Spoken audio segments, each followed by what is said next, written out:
Okay, thank you very much. I'm just looking for the program, which for some reason, I can't find it. But I'm mindful that this is going to be an interesting session. We've got some very experienced people taking part in the discussion, and I'd like to welcome everybody who's joining us now who missed this morning, for example, like myself. Um, so, I think that it's great. This is such an important conference to be taking place. Um, our, our days are changing. These are not the same times that we lived in 2 years ago. And I think it's important that we not only acknowledge that, but that we take the lead in determining what that's going to look like in the future. Certainly, Together has had the experience of the last 18 months on delivering services virtually online. We also have the experience of our festival last year, which was totally online. And I think it's important that we grow from this period of time. This isn't the end. This isn't how it's going to be forever. But as with most things, especially related to technology, we need to grow. We need to be able to develop new skills, new ways of listening to each other, new ways of being with each other, which, although we're slightly distant, perhaps are slightly more inclusive because we can we can have communication, we can have direct dialogue and discourse with people who are thousands of miles away, as we found ourselves during the delivery of the festival so far.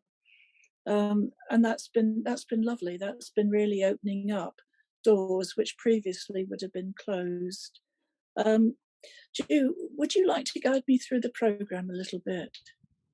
Yes, in a moment, I'm going to play a short film introducing our Kitchen Carnival project, and then we're going to hand over to Queer House Party to talk about their incredibly innovative and very, very successful work online and now blended. And then we'll be opening it up to discussion where Clary Salandy, who appears in the film and led our Kitchen Carnival project, will be joining us along with Queer House Party. Um, Bear with me, I hope this screen share is going to work, but as everything with Zoom, there's a slight element of uncertainty about it. The Kitchen Carnival, www.kitchencarnival.org. Together 2012's Kitchen Carnival Bats project ran from June to September 2021. It brought our usual outdoor carnival arts programme directly into participants' homes. All of our usual in-person workshops were delivered on Zoom. Instead of us providing the materials for them, participants were facilitated to use recycling and other things that they already had at home. We'd already decided in 2019 to embed the mask traditions of Trinidad and Tobago into our carnival arts work and to move away from samba traditions. Samba costumes are skimpy and sexualised and always needed adapting. They also use a lot of plastic and feathers, so are very bad for the environment. Masks is character-based and therefore can be tailored much more to the individual. It was also easy to embed recycling using mask traditions. Originally, we'd planned to explore 3 mask characters in 2020. Now we opted for just one, the bat, which was the most flexible and the most apt. The project involved Together 2012's Art Club, Dance on Screen Club, Photographers and Filmmakers Club, and Youth Together. Participants made percussion instruments from kitchen recycling. They watched films of bats and developed bat dance movements. They made puppets from paper and bin liners, and they made simple bat masks using templates that we developed. We shared our designs on our website so that anyone could join in from home. We also included links to bat films, photos, facts and tunes. On 7th of July, Clary Salandy began delivering a series of weekly carnival arts workshops. Club's participants were joined by other members of our outdoor arts group, including from our associate drama company, Act Up Newham. Clary taught participants about the history of Masked Carnival. She shared pictures and stories about the design and making of the costumes she produces with Mahogany Carnival design for Notting Hill Carnival, and for parades and events all over the country, and now online too. For the Notting Hill Carnival, and every year there are different themes, and I think this one was for, I think it might have been for, I can't remember now, the 200th anniversary of the abolition of the slave trade or something. London is the place, for me it was called, and it was about the people coming from different countries and coming to London, and then London being a great place to be. And so this actually is one of the things that makes London fantastic. It's amazing architecture, and the wonderful skyline. So you could see the wheel, you can see the what's the one, the gherkin, the shard, the Big Ben shape is there. So here, that one would be Big Ben, that would be the shard, and this is the gherkin here, and then the St. Paul's at the background, and other smaller buildings around to give a sense of the key things that we see. And there's Big Ben and churches for London. And so you have the River Thames and the skyline above it. So some things so the headdress is very detailed, but everything else is just a shape and an outline like a silhouette. So things can be quite simple in one sense. And the idea is, you look and see, it is the London skyline with the river.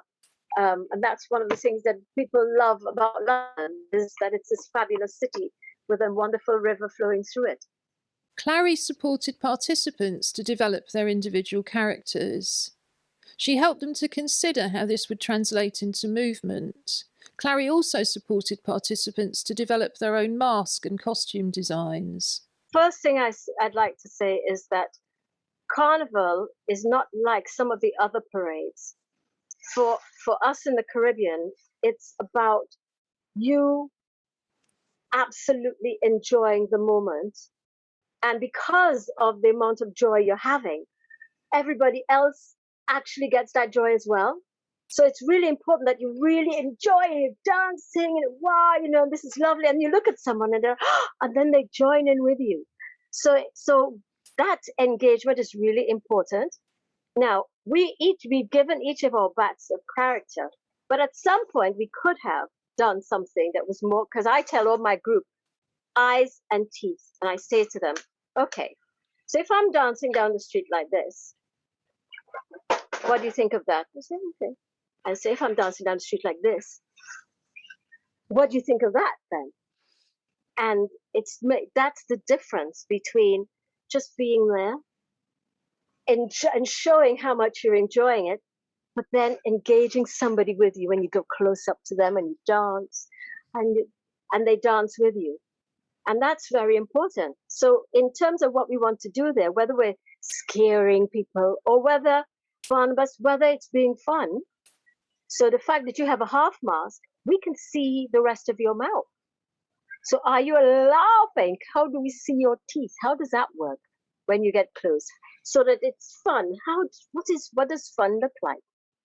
So this is one of the reasons why I asked you for what your character is, because Carnival is freedom. So as you notice, I want the biggest wing and I want the biggest hat. Affirmation is the word that links with Carnival. And so I don't choreograph my group because I want each person to feel that sense of freedom and to go there and be confident in the way that they present the costume. But some costumes, like the one we looked at with the Thames, has a wing, it has a shape. And that, because it has that they can move like the River Thames, they're going to use it. So I also like to design the costume so there's something in it that does that. So just like this bat wing here is moving on the chair, when I put that back wing on somebody's back, when they move, it's moving as well. And they get all excited and they look up and they see the big costume and it's like, wow, and then they just love doing it. And you have to do that as well with your bats and your characters. Love doing it. And then what you would be sharing with everybody else is the joy that you've done it. They look at the work that you've done to make it. They look and say, wow, I wonder how long that took to make. Look at how different they are. And when they see our film, they will see how creative everybody is. Every bat is different. We're so unique. Every movement is different. So it's the music we have to get right now. The Together 2012 Music Club also hosted 2 evening carnival percussion workshops, playing kitchen pots and pans. These were led by Zimali Kadina Guskos, who had worked with us at previous carnivals. On the pot. 1, 2, 3, 4. I like toast and jam. 1, 2, 3, 4. I like toast and jam. 1, 2, 3, 4. I like toast and jam. Over August, participants filmed themselves dancing and playing percussion. Some used their phones and some were facilitated to film on Zoom. The final digital performance for Hackney Carnival at Home, BATS, was mixed together by our artistic director, Dr. Jew Gosling, aka Jew90. We made it no longer than a street performance in front of the judges, and a lot shorter than many groups actually perform for. We were careful to consider carnival judging criteria when creating it: performance, choreography, music, costume and design, theme interpretation, and storytelling. We included references to the Catholic history of carnival and to the pandemic. We also referenced Windrush and the film Paddington. We were very pleased to have the film accepted for inclusion in Hackney Carnival at Home. It's also on our website for everyone to enjoy and has been screened on Junkanoo. We have never enjoyed such a rich carnival arts experience as we did the year when we took our outdoor arts programme indoors. It offered access and performance opportunities to people who lacked support to attend in-person activities and events, which was a long-standing problem. This was the first time that anyone who wanted to perform could take part, rather than just those who had the support and energy to get to carnival. Many people were excluded from in-person activities before COVID. Many more are now. In 2022, the Kitchen Carnival returns online again with a fancy sailors theme. I really am so grateful to be in this Kitchen Carnival project because I learned a lot and I have become more close to what carnival is and understanding what carnival comes from, the history of every, like today I learned the history of the steel band.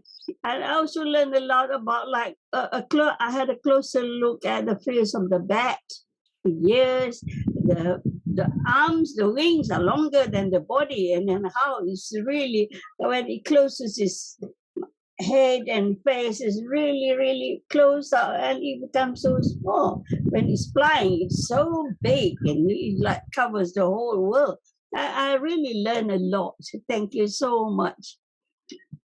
Oh, that's fantastic. We learned a lot from you too. Your film was amazing.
Well, thank you, Ju. That was a, a delightful illustration of community engagement. Would you like to say anything more before we move on to the queer house party? I just wanted to add that the back footage was also shot by our participants, two of whom have been shielding in a barn in Norfolk since last summer. So it was real back footage shot by the same participants, which was a bit of a bonus, really. We didn't think that we would be lucky enough to have one of them shielding in a bat-infested wood. Now, there's lots more we could say about that, but I think now if we bring in, well, I think if you switch your camera on, Queer House Party, we'll spotlight you and we'll switch off.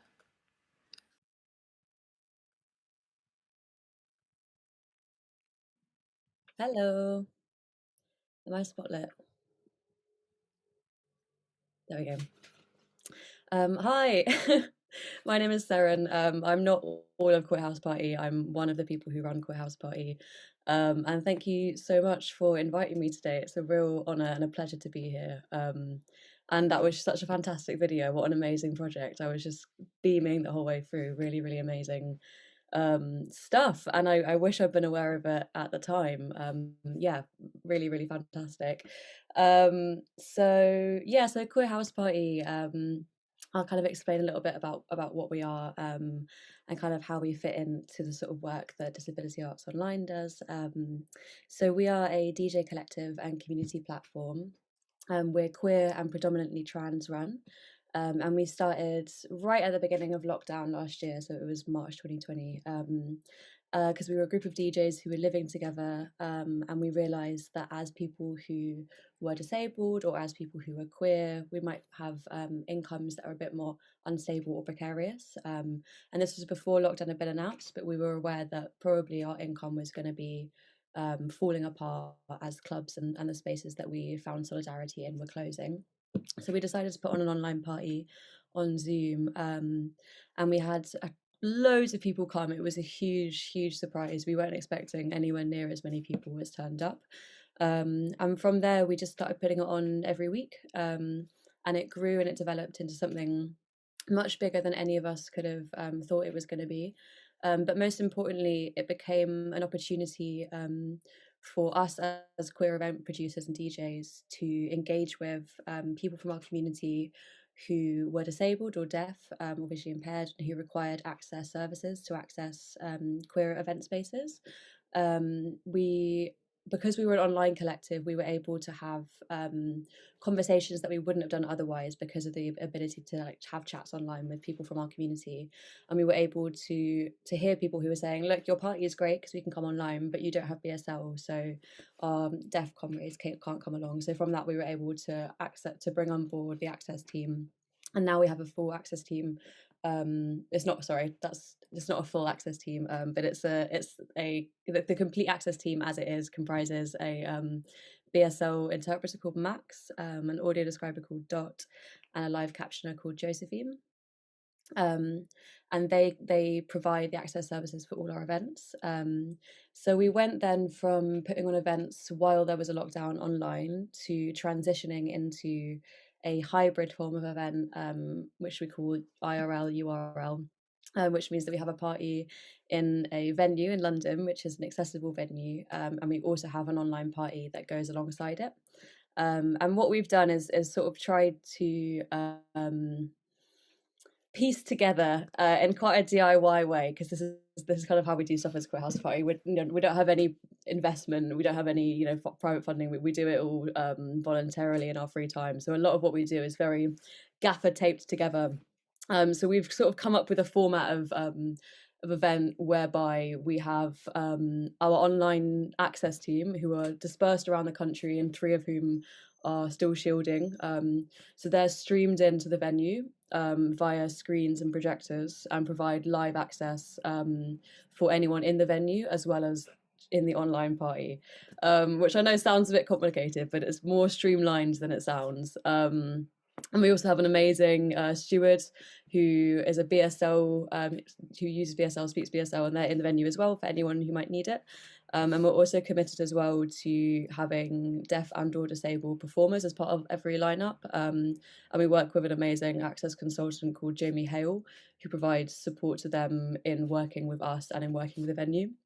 So that's kind of a bit of an overview of Queer House Party as an accessible party, or as the most accessible party that we can be at the moment. Other thing to say about us is just it's a big, camp, silly party. It's a safe space for queer people, for trans people. And we have drag performers, we have burlesque performers, we bring DJs in, and we've been really, really lucky to work with some really incredible people. Oh, sorry, I speak really quickly. This is something that I need to really work on. Yeah, so we're working with a collective called Deaf Rave this Friday. We're really excited to have them on, two DJs who are coming to do a DJ set. And we've also worked with a number of really incredible performers, some of whom are disabled, some of whom are not disabled, but we're working to try and make sure that there's no barriers for any performers who are disabled, because if they want to be streamed in, we can do that as well, so they can perform from their own homes and be live streamed into the online event and also the IRL event as well. And final point, I guess, as I wrap up, is just to say that we know that we are by no means experts and we can always do better. And the thing that we try and pride ourselves on, and the thing that we hope makes ourselves different, is that we are always open to the community and listening to the community and taking on board people's recommendations. We don't ever want to shut down when people criticize us for not being accessible in some way or for creating a space that isn't right for them. We don't want to get defensive. We're committed to really staying open and listening to what people need, because we understand as queer people that our strength is in community solidarity, and we're nothing without each other. So we always want to be doing everything we can to bring in everyone, rather than leaving people out in the cold because they're criticizing what we do. We don't believe in that. So yeah, that's a little bit about Queer House Party. I maybe wasn't the most eloquent overview, but I hope that gives you an idea, and I'm completely open to taking any questions if anyone wants more of an idea. And also just to say, we have an event this Friday, which again is going to be online, as all our events are, so I would love for anyone here to come. I will share the link to our socials in the chat, and you can come for free. We share the link for free, so do come along. Well, thank you for that. That was a lovely insight. I think it's worth remembering, as Nat says, it's always worth remembering just to slow things down a little bit. Not necessarily for the sign language interpreters, but for those of us who are perhaps using other means of accessing information, such as lip patterns and so on. So thank you for taking that seriously. That was really helpful. My apologies. If you can believe it, that was me trying to slow down. I go at a million miles an hour. But yeah, thank you for making that note for me to slow down, and I'll try and remember that as I answer questions. Thank you, and hello to Nat. Ju, how did you envisage the questions and answers? Because I don't think I've got access to everything. So we're just going to have a chat now. Julie, I'm not sure, do you have to go to another event at this point, or are you okay? No, I can hang on for a bit longer. Because I'm happy to sort of take over if that's easier for you. I know. Oh, that's kind of you. No, I've cleared it that I'll join a bit later. Okay, I think the first thing I'd like to pick up with Queer House Party is how refreshing it is for people to say we're not defensive. And I think it's so critical wherever you are working in events. It's always about learning. It's about saying, thank you for telling me. I didn't know that, I didn't know how to do that. I didn't realise that was happening. I think one of the things that we're quite conscious of as a Paralympic legacy organisation, but also as disabled people, is that it's not fun if we're not trying to do our best. Doing something that's okay, it's not really worth doing at all. It's only worth doing if you give it 100% of your passion and your commitment, and then you want to do it better. you know, nobody's under the illusion that they're perfect. So why wouldn't you want to be told? And I think in over 20 years of working with Regard, the National LGBT Disabled People's Organisation, well, we're LGBTQI plus now, I should say, but in that 20 years, we've just had such consistent problems and barriers in the LGBTQI plus world. Not so much, it has to be said, in the trans world, and that's always the trouble with using the acronym. And in a way, I'm not at all surprised to discover that Queer House Party is, as you said, kind of mostly trans-led, because that is a very kind of much more inclusive community. But yes, it's a lesson for all of us. We can't be defensive. We just have to go, thank you. I didn't know that, but now I do. Every day we learn something is a good day. And Together operates very much on the basis from our clubs and everything else that all of us have got something to teach and all of us have got something to learn every day. Robin, I'm wondering, we need Clary back. Clary, are you able to switch on your camera, or do I need to ask you to switch it on? Right, let me pop you on the... I'm here. Hi, Clary. And Robin, do you want to join in as well? Right, you've got your camera on. Let me add a spotlight to you. Lovely. Clary, did you want to say something? Because we just heard you speaking in the video, but we haven't heard from you in person yet. Well, I have to say that I learned so much from doing the workshop myself, because everybody in the room was so much more skilled than I was at doing their own videos and working online. And I was absolutely amazed at this other world that actually many people are actually very good at. They're in there, they know how to be in that space, how to work that space. And in the video, Paisa's thank you was not prompted. We didn't ask any questions. She just told us what she felt about it. And that was also very helpful, because when you're delivering a workshop and you've not really met anybody, to know that each person is getting out of it a lot. You want to know that at the end of it, everybody's moved on, has gained something special. It was really useful to hear back. And I must say, working with Ju has been incredible, because what Ju does, I can't do. I'm in awe of seeing you there now, organizing this conference. She did all the videos, got everything going. And I think that one of the most important things coming out about this was that what you said about being organized beforehand, because I thought I knew what a workshop was. And I went and I thought I got organized. And I came to the first workshop thinking, right, I'm ready. Here we go, everybody, lift up your bin bags. And then all the bin bags were completely different. And everybody said, okay, hold it up like this. And then everybody held it up like this. And held it. Okay.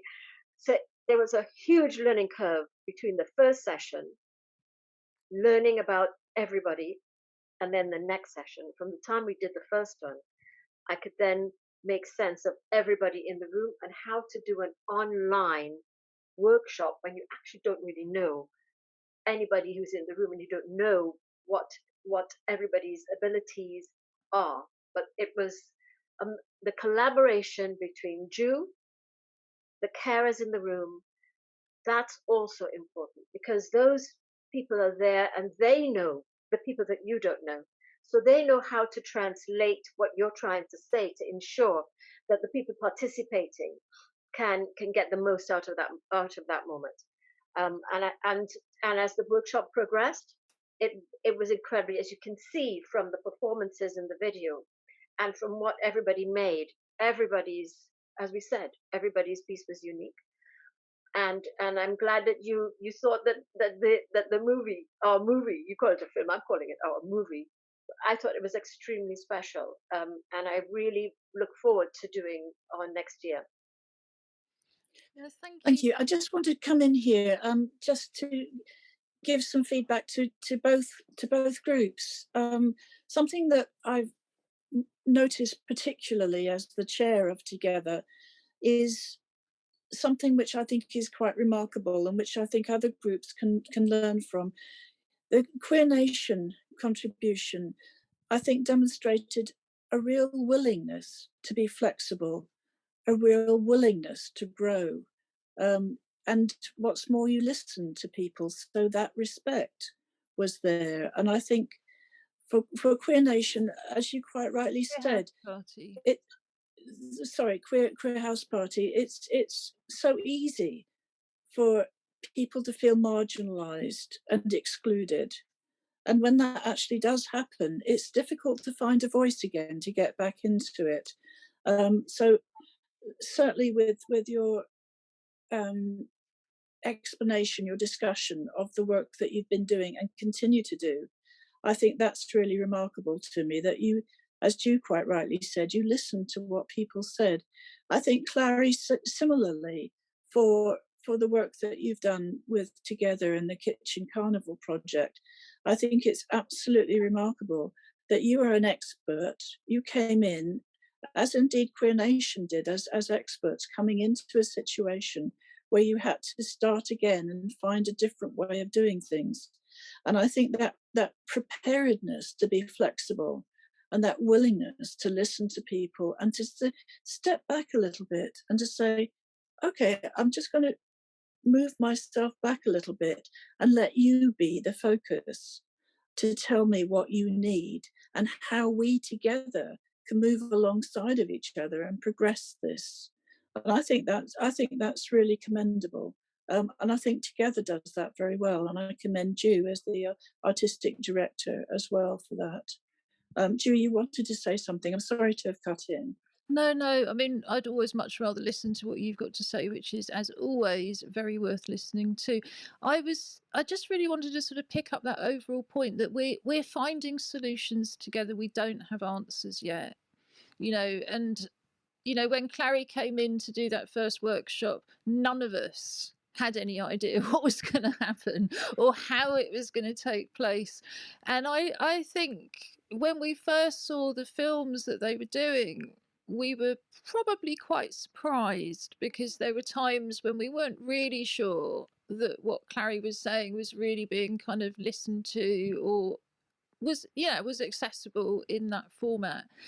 Before COVID, I was due to produce, with Arts Council funding, a whole bunch of resources telling people how to make things inclusive. And in retrospect, it was so easy, wasn't it? It's a bit like Robin and I's guide. If you just follow the guide, actually job done. It's not as easy as that, of course not, because these things are live, so different things are happening to throw you off all the time. But there was still a standard. We don't know now. None of us can pretend that we know how to run an event in the age of COVID that is going to be fully inclusive of people like ourselves who are shielding, who can't be properly protected by vaccination. And as it stands, it just may never be safe for us to go and access an in-person event again. We just don't know. We're still considerably luckier than all sorts of people, and including in different situations, of course, because living in Newham, where we have so many people who've been asylum seekers, refugees, they've had horrendous problems with immigration, people are marginalised, people are criminalised.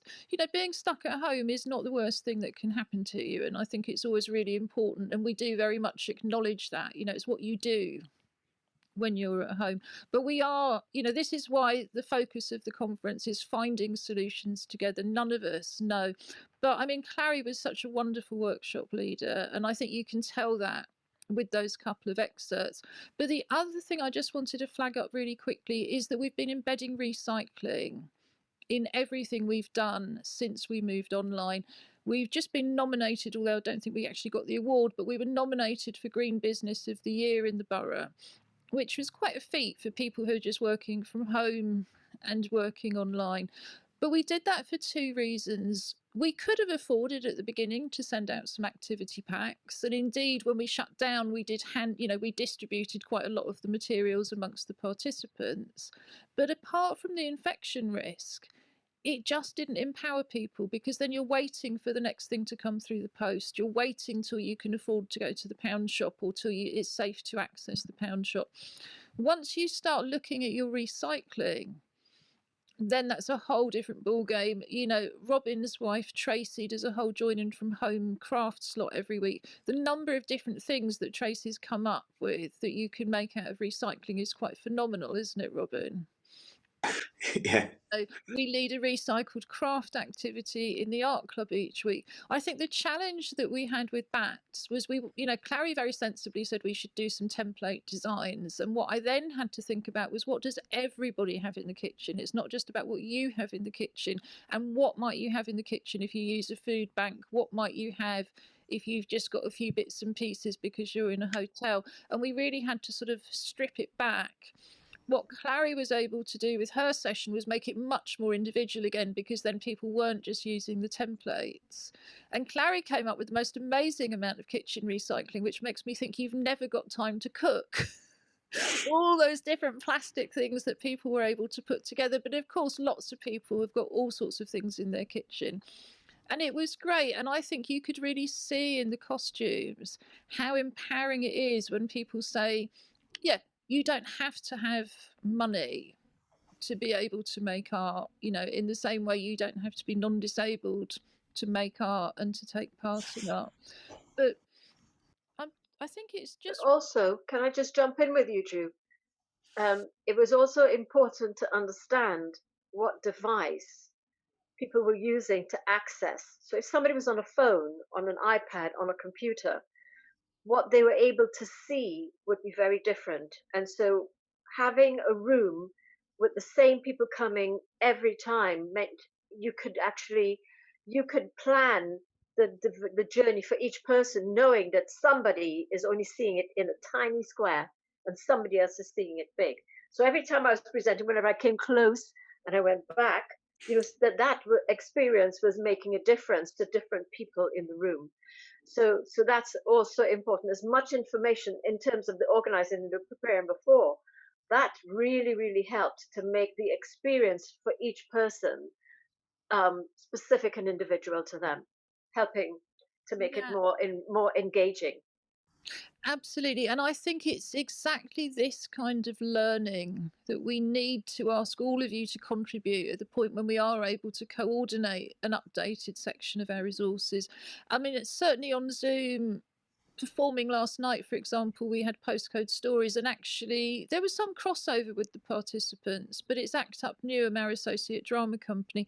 Everybody's experience of Zoom webinars and whether the panelist system worked depended entirely on, were you on a phone, were you on a tablet, were you on a laptop? If you were on a phone, was it Android, was it Mac, did it work? We've stripped stuff right back, so we know, for example, that not having passcodes makes a big difference, because not everybody can put a passcode in, because even if it's embedded in a link and that works on a laptop, if you've got a phone, you've then got to put the number in, just when it's much more difficult to put a number in on a phone. So there's so much learning. We have to assume, of course, that all this technology is going to improve, and I think it, and it's rapidly improved. I mean, the Zoom experience is completely different to the Zoom experience 20 months ago, and it's continuing to improve.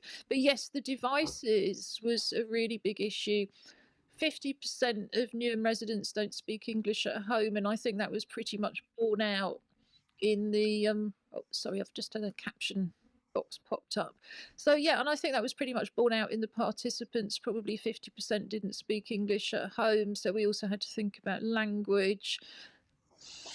People have picked, I think people who've been working on Zoom have really picked up some skills, but it is difficult. We have another of our older participants, so again, sort of late 70s, has been blind since her 30s, and she's started coming onto our Zooms. She said, we're literally the only organisation whose Zoom link she can access.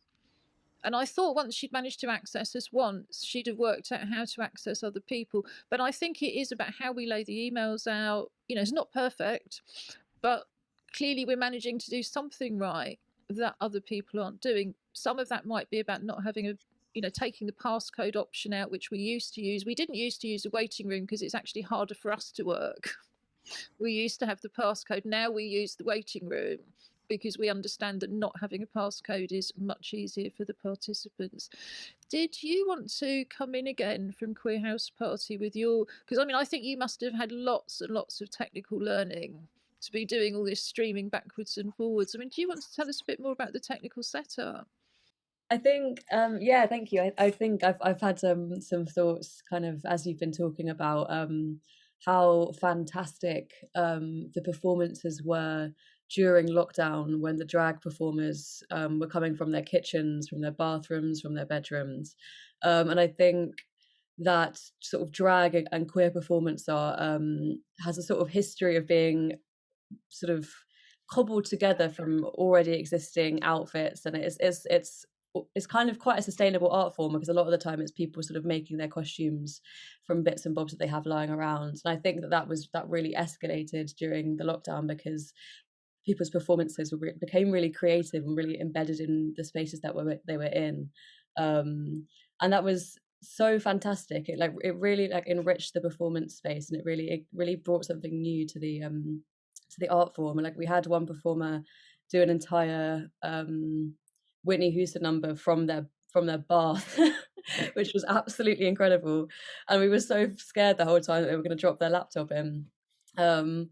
But yeah, I mean, you're definitely right in saying that it's been a massive learning curve in terms of technical hiccups. And I think that the thing that's got us through is kind of what I was saying, in terms of just like committing to making it the best that it's going to be. Like you were saying, Ju, in terms of just like, okay, well, we've come up against this hiccup, and we're going to need to overcome it because we need to keep the stream going. So we need to just figure out a way of doing this, basically. And I think that that's a strength within the queer community, and it's a strength within the community of people who've been systematically excluded from spaces, is that we've had to become very creative about the ways in which we come together. And I think that there's a reason that it was queer communities and communities of disabled people who were able to come up with really creative and innovative ways of reaching each other really quickly when the lockdown happened, far quicker than anyone else. I mean, there are big arts organizations that are still catching up to this stuff when we've been doing it for, nearly 2 years now, and communities have been doing it for years and years and years and decades in the past. And it's just kind of been ignored by mainstream sort of organizations and arts organizations. So yeah, I guess that's kind of I mean, we've had a number of ridiculous things happen. I won't bore you. I mean, we've had to DJ without headphones, just like kind of mixing by sight. We've had to literally like gaffer tape wires to each other. We've had to go live on Facebook in order to keep the stream up while the Zoom dies. And it's just been a process of, like you said, of just trying to keep it as open to as many people as possible. And I think we've managed to kind of hit on the way that most people can kind of come in and join the Zoom. But even as you're saying, I was just writing down, do you know what, we don't send out emails? And I was just thinking we're probably missing a trick there for people who find it easiest to access Zoom via email. So I literally just made a note, like, we need to do that. We need to make a mailing list. We need to reach out to other people's mailing lists, and we need to be sending these links via email, because some people aren't going to be able to or want to check Instagram and Facebook for us. So thank you for that. Yeah, well, I'm sure you've got loads more tips for us as well. I mean, there were a couple of things that really resonated, and I think the first was to say that Together was really inspired by the late David Morris, and David Morris was very much an old punk, and all of my kind of cultural roots have been punk. I started as a fanzine editor. Robin, I think is fair to say, is a bit of an old punk. So it's about saying, well, we don't need thousands and thousands of pounds to be able to do something. And I think people who think they do, artists who go, oh, well, I haven't got a grant, or, oh, that's not enough money. And you think, I'm not really sure you're going to be in this profession in another 10 years' time, because I think you're absolutely missing the point. But yes, I think the DIY nature, if you come from that DIY cultural background, adapts very well, I think, to this kind of delivery. I think the other thing from Together's perspective is we've always aimed to bring high quality, the best quality indeed, art led by disabled people into intimate venues that are very close to people's homes. And we do that, and indeed one of the main reasons we started is because Newham has the lowest level of adult cultural engagement in the entire UK.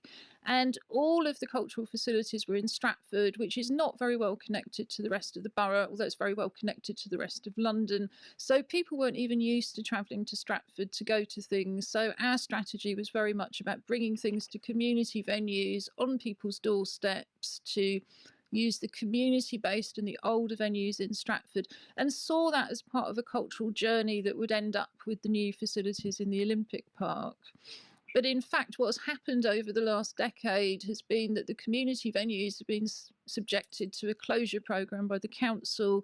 The council have now also closed Stratford Circus Arts Centre, which means they've lost their Arts Council funding.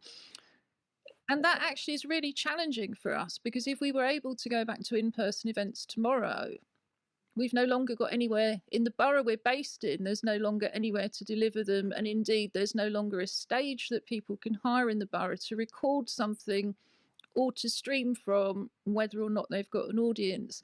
But in the meantime, to be able to take high quality work directly into people's homes, and more often than not coming from the artist home, I think has created a sort of level of intimacy that disabled people, I think, particularly appreciate, because so often we don't go into other people's homes. You know, people don't even invite you because they know your wheelchair can't get through the door.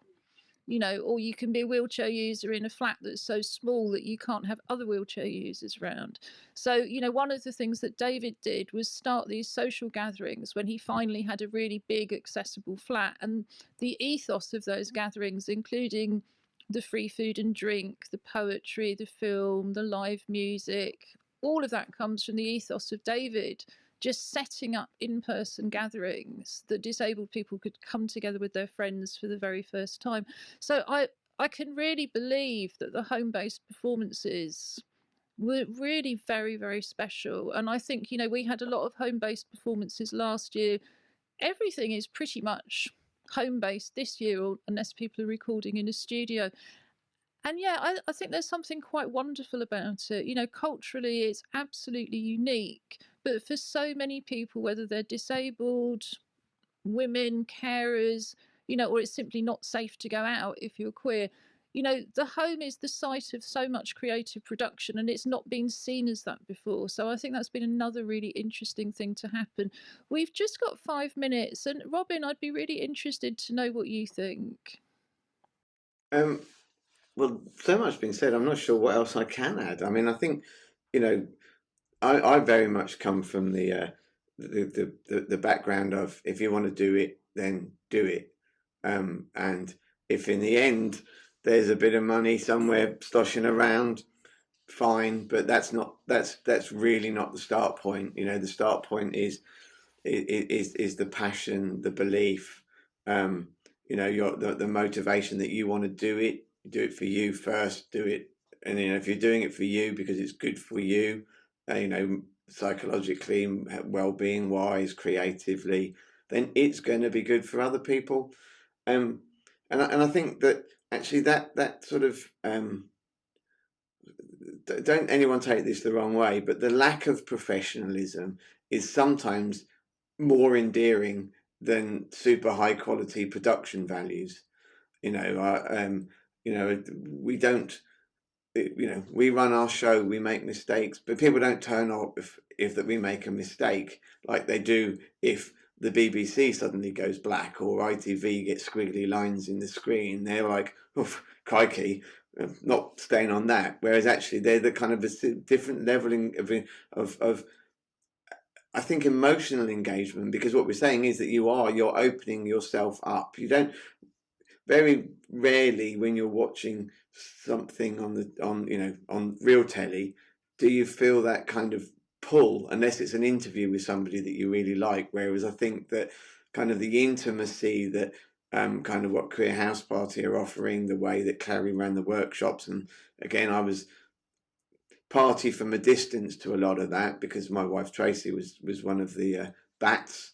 I think really brings people in, and therefore the idea is, and you know, as a workshop leader, generally I will start a workshop by informally finding out what people need, and you know, you would have to have an inexhaustive list of options for people to tick to cover everything that somebody might need. So yeah, we have our checklist, we have the things that are, you know, kind of really pretty obvious, but actually I think, you know, that willingness to listen, but also the openness to ask. I think that having that courage to be able to say, I need to know from you what you need, not this is what we've got, what works for you. Very, very different ways of looking and leading, and the courage to say, what do you need, is actually a really good way of leading, rather than telling people what they want. Thank you, Robin. I'm going to come in here now because we've got a couple of minutes left, and I just wanted to check, Clary, is there anything additional that you'd like to say? I would like to say that I had to find a way around when something happened and I really didn't get it before, like somebody could only use one hand. So or somebody, and I designed everything so we could work on a chair. So everything could work. So so I assumed certain things, just as Robin had just described. But that is one that I hadn't assumed. And every time you see I'm talking, I'm always using both hands. And so I then had to devise, a wing, one that would be on the chair and one would be on the hand, so that the two wings would still be there. But as you just said, Robin, there was a part of me that didn't want to ask, but that wanted to create a totally accessible space and work with what was coming. So when that turned up, I was like, wow, we were still in a situation that it could happen, and the work that was produced was still phenomenal, because what it learned is that if I had been worried about somebody having not being able to use both hands, I'd be sort of preconceiving. Do you see what I'm saying? But by not preconceiving, I am allowing people to explore in whichever way they can within our environment. And I'm not singling them out this way, this way, this way, this way. And I was trying to absolutely not do that. Kind of what Drew was talking about before, when that lady turned up and the chair didn't work, and then this and that. And suddenly there's this spotlight on that person. And I just didn't want the room to feel like that. So I just tried to maneuver everything around in ways that it should not have felt like that. Thank you, Clary. So just very quickly, our queer house party contributor, is there anything you'd like to say at the end? Just thank you so much for having me and having us. It was an absolute treat and honour to be here, and I've learned so much just from this chat. And we're gonna very much stay tuned with what you guys are up to, because we're super close to our heart and what we care about. So and I feel like we have a lot to learn from you guys. So I'm sure we can all learn from each other. Thank you. And I understand there's going to be some tickets available as well. I think I saw in the chat. I'd like to wind this up by saying thank you to all of our guests. Thank you to those of you at home who are watching. And thank you to Dr. Ju Gosling for setting the day up. It's a wonderful opportunity. It's a unique opportunity, and it's been exciting. For me, just a quick thought was that it seems very reminiscent of kitchen table politics, where some of the most important thoughts and actions are devised over a kitchen table and a cup of tea. And I think that has always impacted mostly on people who are marginalised.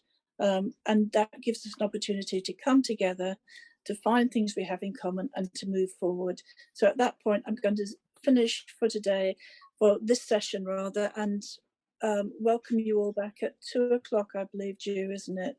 Yes, we're going to take a break now. We do have some breakout rooms available for networking. I'm not convinced we can make them work, but we have got them set up. If anybody wants to let us know in the live chat, or else just switch your camera and mic off, come back at 2 when we have Edinburgh Festival Fringe Society. We have Dr. Adrian Lagina and Richard Misek. And we have somebody else who I've got to quickly look at my pad and say, oh yes, last but by no means least, we have Pax Nindy to talk about Hackney Carnival at home, when I know we'll also be talking again about the same issues that Queer House Party have talked about what happens when the YouTube algorithm takes your live stream straight off, and so on and so forth. So I look forward to seeing everybody at 2. Thank you so much, everybody who's been contributing and listening. thank you.